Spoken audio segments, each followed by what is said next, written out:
In this episode of the Macworld Podcast, we're talking about the demise of the Apple product event. Why is Apple doing this? And is this the best way to go? That's coming up. Stay tuned.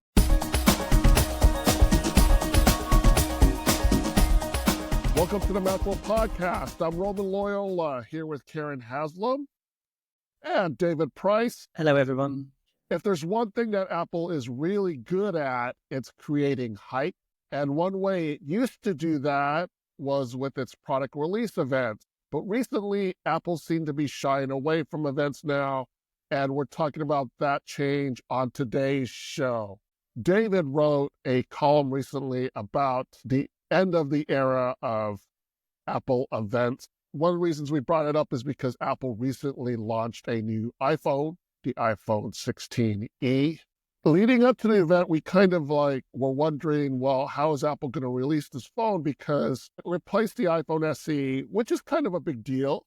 You know, it's a popular phone. Was Apple going to simply just announce it and not really have any fanfare with it? Or were they going to actually do a presentation and tell us about the phone?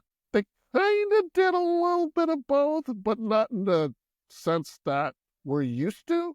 So they had all the ingredients of the event. They had the video presentation, they had the press release, they had the hold your date in your diary, but they didn't have the sort of obvious, this is going to be an event. Which is sort of arguably what they've been doing anyway, because for a while now, when they do an event, it's all pre-recorded, really. It's effectively a pre-recorded video advert that they show, which would also be on the website, and then they give us the information, but there's no real live element. That's sort of what I was trying to get at in the article, which seems to cause all sorts of controversy. I don't really know why.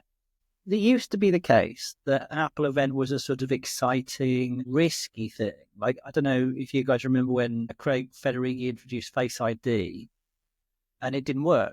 You don't know if you remember that he held it up, and because there was a security feature built in and other people backstage had been looking at the iPhone 10, I suppose it would have been, it didn't work. It didn't unlock when he looked at it.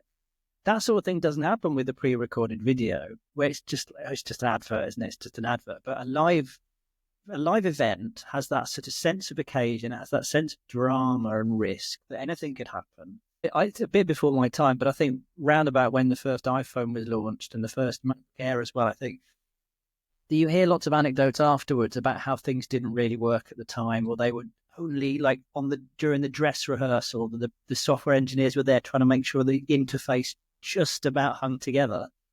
And that sort of thing, maybe it's juvenile, but I find that kind of thing kind of intoxicating, and it's part of the excitement. But that hasn't been the case for a long time now. So moving from that, the event where it's actually just pre-recorded, to what we had with the iPhone 16e, where I was off work that day, so I'm getting this secondhand. So you guys may have that I'm getting wrong here, but as far as I'm aware, it was just essentially a press release that they trailed in advance. Tim Cook tweeted the week before, something's going to happen on the 19th, I think it was. So they, as he said, they got the benefit of the week in advance, the sort of building the hype, but then it wasn't actually an event. It was just, here we go. One of the interesting things that I was thinking when you were talking about back on the stage, back in the iPhone sort of launch, you know, those kind of risky situations where they're on the stage. Steve Jobs is on the stage, and obviously he captivates an audience. He's very different to Tim Cook. I don't think Tim Cook would cope quite as well with something not going wrong. I don't think he's got that sort of, he's not an actor. The other guys, some of the other guys like Greg and Craig and people like that, they can hold an audience, they can like joke and they can do all of that kind of thing. But Tim, no offense to him, lovely guy, I'm sure, but he can be very robotic. And I think he probably recognizes it's not his strength. And should it be? You know, he's just a CEO. I'm just a CEO, but you know, he's not supposed to be Steve Jobs. No one's expecting him to be Steve Jobs on stage. And kind of like what we ended up with was a compromise on Tim being on stage like Steve used to be, And then over the years, it's become even more sort of like, well, what's the point? I mean, they're making like 2-hour presentations. It's not a feature film. We don't need to sit through a recap of what everything they just announced at WWDC in September. We've seen all of that stuff, and everyone else has. And if they're making these videos for consumers aren't interested in 2 hours worth of sales pitches.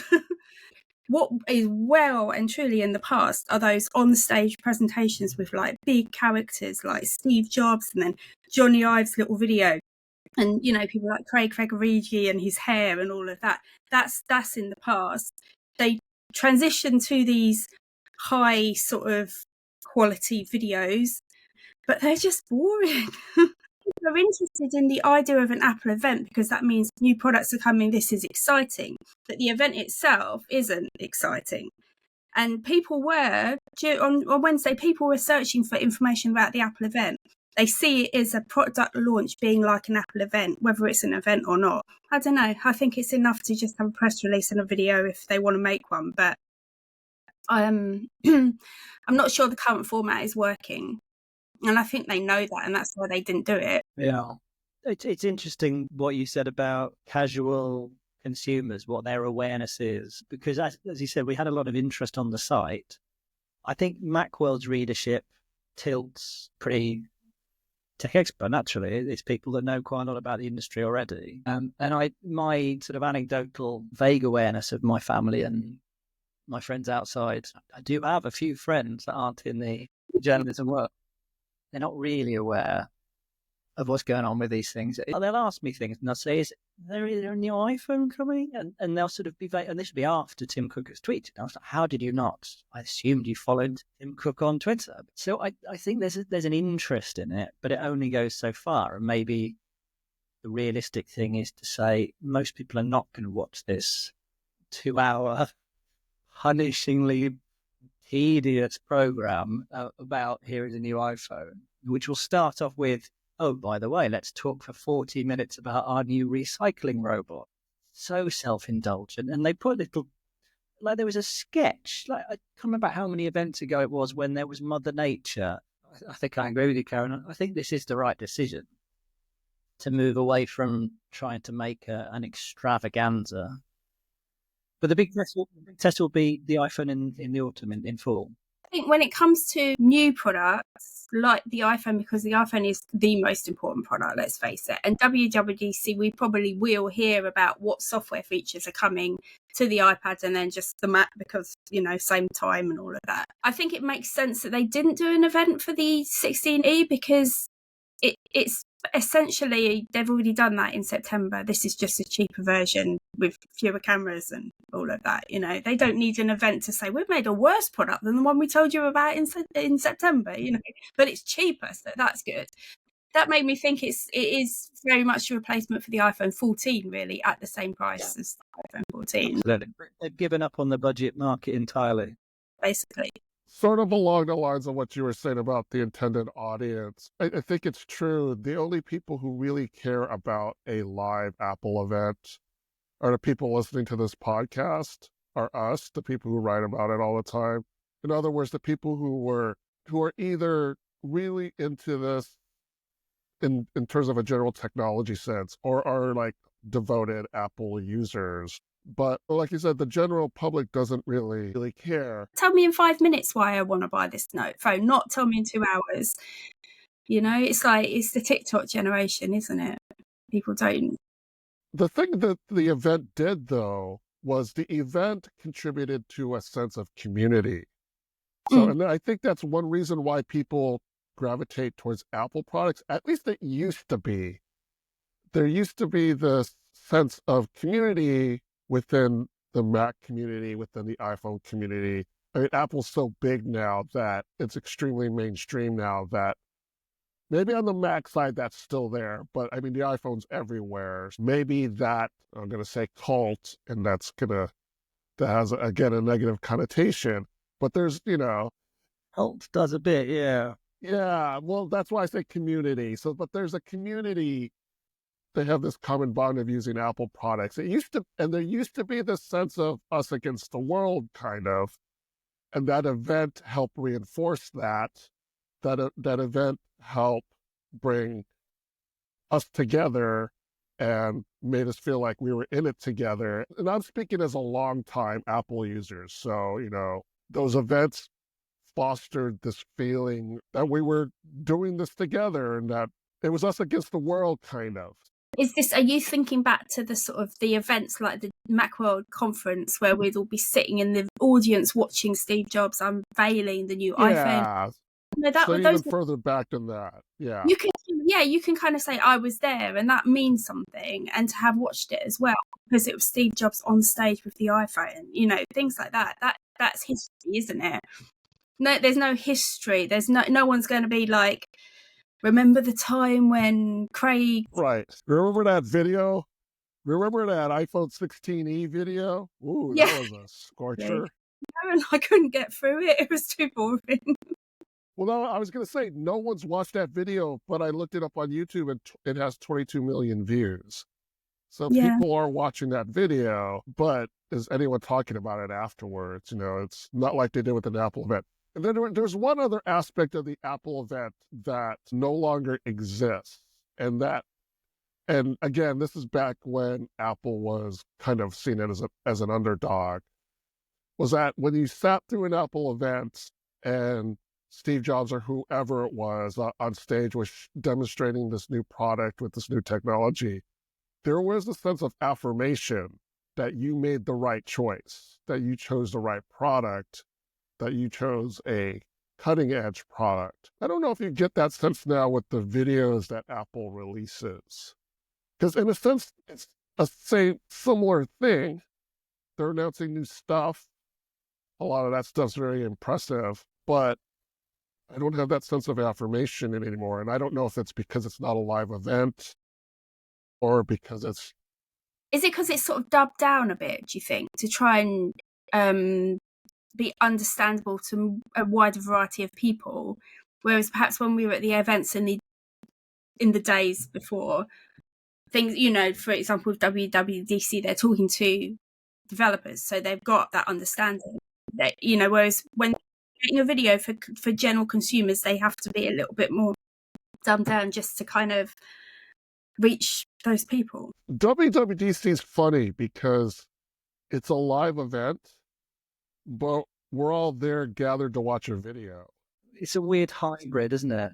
While we were having the pandemic sort of no live event thing, and then it gradually segued into this hybrid. You went to a few of those events, didn't you, Roman? And you would then have a hand on, I guess you gathered, you watched the video together, and then you'd be led away to a kind of in-person, presumably with an expert and a live. So you talked about community. Did you get some sense of community from that you were at least with people? It's not quite the same, but because I haven't even had that, while we've had the pandemic, we watch things on video, and then sometimes I've had a briefing a week later, but it's never been part of the event. I feel like I've lost, but maybe it's been different. You still do. So you go to WWDC, and even though I'm sitting with all media members, you're surrounded by, Apple developers. So there is still this sense of community, because what happens is you'll watch the video. Well, first, Tim Cook and sometimes Craig and some other people come out. People don't see this during the live stream. They come out and they, introduce the video. They welcome people to WWDC. They say a few words, and then they play the video. People online don't see that part. So it's kind of a way to get the crowd worked up a little bit for the video.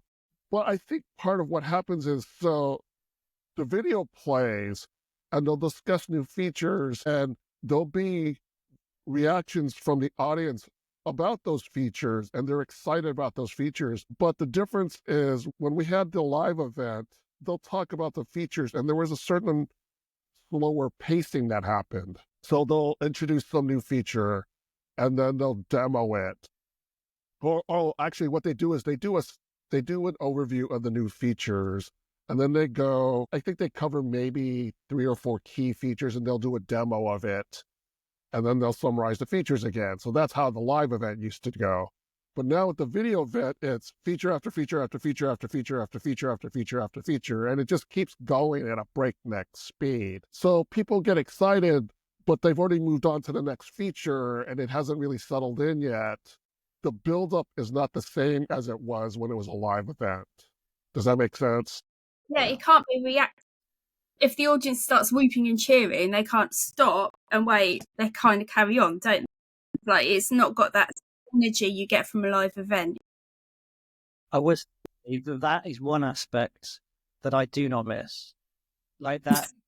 So we've talked about community and we've talked about the cult, but when I would watch because I would watch the live stream, I'd be in London and I'd watch the live stream of one of these events, and then you'd see the privileged few in the auditorium.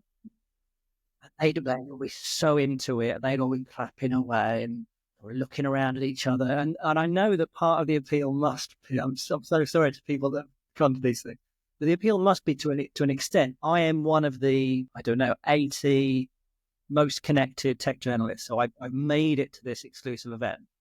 So they're really into it. And then they start whooping. And you really get that strong sense that journalistic sort of critical integrity is not necessarily being prioritized at that exact moment because they're whooping, and I don't like that. I think they were the journalists who were whooping. I think the room wasn't just full of journalists back in those days. Right, the room is not full of journalists. Yeah, what happens at WWDC is the journalists are in a separate section. Usually it's behind the main section of all developers. And the journalist section is usually dead quiet. Oh, that's actually really nice to hear. Yeah, it's actually kind of odd because what happens, so there's the main section in front, there's the journalist section behind them, but then kind of surrounding the journalist section from the sides and the back is the rest of the audience. And they're also hooping it up. So there's this little quiet section in the middle of all of this cacophony of noise around. And it's a little odd. So because you're sitting there as a journalist, you sit there and think, oh, I have to maintain my journalistic integrity, so I can't cheer or boo or anything. And it feels kind of hoity-toity in a way. Do you know what I mean? Because I'm better than you. I have no reaction to this, but it's not. You have to have critical distance between you and the thing you're going to be reviewing. I think it's right to be, stone-faced. Yeah. So it's a little odd. And I've always had the sense, even outside of WWDC at other events that I've gone to, we got invited to the party and you didn't. We're at this exclusive party and you're not. Yeah, and it always kind of was sort of, for me, a little odd feeling because, as someone who didn't get invited to parties, it's kind of this, always felt like an odd fit. Back in the Macworld Expo days, I used to not sit with the journalists. I used to sit with the general audience because it was more fun to get caught up in the fervor of the presentation. Because Macworld was involved with the conference itself, we kind of we could get brought in with the organisers rather than the public or the journalists. Oh, I would sit like in the back with the general audience, and people around me would be cheering and everything like that and getting all excited, and it was kind of fun to be part of that. But that was also in a time when we didn't have to live blog or post to the internet as soon as possible. So I'm showing my age then, but to go back and be filing pages for the magazine for me after the event and doing that until midnight UK time. But it seems like now this is what we're going to get. So the live event is essentially WWDC, which is kind of a hybrid event because they're not really doing presentations on stage. Everyone's watching the video together. And then everything else, even the main event in September, the iPhone event, is a video stream. They announced the stream, a week and a half, 2 weeks beforehand. And you can watch it, but it's not a live presentation, it's a video stream. I think they'll have to do an event for that because I think if they stop doing an event for September, then there's going to be panic and mayhem for investors and Everyone's going to be, oh, the iPhone's going to be rubbish this year. They're not even having an event. So now the funny thing is, what is an event now? Is an event essentially the inclusion of a live stream that we can all watch at the same time? Is that what it is now? Like with this the iPhone 16e, Tim Cook did say, hey, next week, new product, but he didn't do a live stream, but he did kind of pre-announce it, so to speak. It was an appointment to view. He told us to make the appointment, but there was no live stream. But there is a video exactly the same. But yeah, that's the only difference. The video just wasn't streamed. It went up and you could watch it. There's essentially two types of Apple events now. There's the WWDC one. Well, even WWDC for most people is a live stream. That's what we have now, is the live stream. It's now either a video that you're told in advance we're all going to watch at the same time, or it's a video you get told in advance, but we sort of all watch it at different times. But neither of those are really events in the sense that I view it as. And the pandemic restrictions have been over for years now, and they've not showed any inclination to go back to the way it was. It would, I think you're right, Karen. It would be too big a step at this stage to not have an iPhone event in the sense we now understand it. But I was thinking a lot about you remember the week of Mac, the Mac Your Calendars thing last October, I think it was, and those were fairly major launches, but they did the same trick they've done for the iPhone 16. They just did it as press releases, but they trailed them a week in advance. So we got the tweet from, I don't think it was Tim, I think it was somebody else, but they tweeted in advance and said, Mac Your Calendars, next week we'll give you some press releases. And I don't know if there were videos for those, actually. Presumably there were adverts. There were videos for those. I was just thinking, you see, we view this kind of thing differently, and our experience of it is very different to the general public. I wonder if the general public know any different. As far as they're concerned, new products out, new iPhone, they read about it somewhere. They don't know or care if there's an event or not. But clearly, given the sort of search traffic we were getting, a lot of people were looking for iPhone event over the last week. So they think of an event not necessarily in the way we think of it, as in Tim Cook's doing a presentation. They're thinking event as in this is a big launch. It's an event in itself, just the fact that there's a new product launched. So I'm not sure, to normal people, I don't know if there's any difference. I think even some people would say it's stuff. Why are you guys want an event about stuff? Even to get more, I don't know if nihilistic is the word. Yeah, it's a very good point, actually. I don't know if you've seen that Bill Burr bit where he's talking about the draft. I don't know much about American sports, so I've got this wrong. He spends about 10 minutes mocking people who watch the draft. And he said, the next day, the list of players going to all the different teams will be in the newspaper the next day. You don't have to sit there for 2 hours watching them all. Oh, I'm glad to be going to the Seattle Seahawks. Doesn't matter. You can watch it the next day. But the reason people watch the draft is the same reason that we cultists watch an Apple event is you want to get the information instantly and feel part of something bigger than yourself. So it's always going to have an attraction for some of us, but whether it's worth Apple catering to that, when most people, I think you're right, Karen, I think most people don't really know what's happening. They know there's going to be a new iPhone and they may be excited about that. But the inside baseball aspect of it, I don't think they really care very much about. Well, that does it for this episode of the Macworld Podcast, episode 923. Thanks to Karen Haslam. Thanks to David Price. And thanks to you, the audience. Thank you for tuning in. You can subscribe to the Macworld Podcast in the podcast app, on Spotify, on YouTube at the Macworld Podcast channel, or through any other podcast app. Do you have any comments or questions? Send us an email at podcast@macworld.com or contact us through Blue Sky, Facebook, or Threads. Just search for Macworld and look for the Blue Mouse logo. Join us in the next episode of the Macworld Podcast as we talk about the latest in the world of Apple. See you next time.